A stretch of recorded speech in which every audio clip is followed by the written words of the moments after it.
আপনি কি ভাবেন আকর্ষণীয় মানে সুন্দর মুখ বা দামি পোশাক?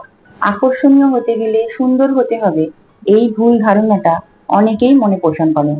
কিন্তু আসল আকর্ষণ আসে ব্যক্তিত্ব থেকে, মুখ থেকে নয়।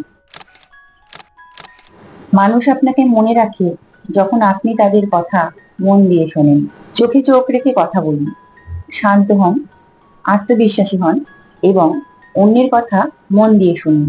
এগুলোই আপনার আত্মবিশ্বাস বাড়াবে। নিজেকে নিজে ভালো রাখলে সেই এনার্জি মানুষ ঠিক টের পায়। আপনি যদি নিজের সঙ্গে কমফোর্টেবল হন, তাহলে অন্যান্য মানুষও আপনার সঙ্গে কমফোর্টেবল হবে। আকর্ষণীয় হওয়া মানে নিখুঁত হওয়া নয়, কারণ কোনো মানুষই পৃথিবীতে নিখুঁত নয়।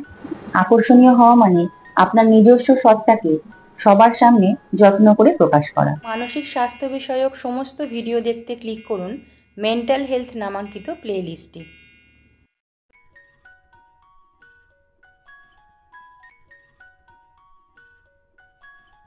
সাধারণত আমি চেষ্টা করি মানসিক স্বাস্থ্যের ওপর এমন কিছু বিষয় নিয়ে আলোচনা করতে যেগুলো জানলে নিজেকে বোঝা অনেকটা সহজ হয়। যদি মনে হয় এই ভিডিওগুলো আপনাদের উপকারে লাগছে, তাহলে চ্যানেলটি সাবস্ক্রাইব করে রাখুন। হয়তো পরের ভিডিওতে নিয়ে আসবো আপনার নিজের কোনো উত্তর, যা আপনি অনেক দিন ধরে খুঁজছেন। সবাই খুব ভালো থাকুন এবং সুস্থ থাকুন। ধন্যবাদ।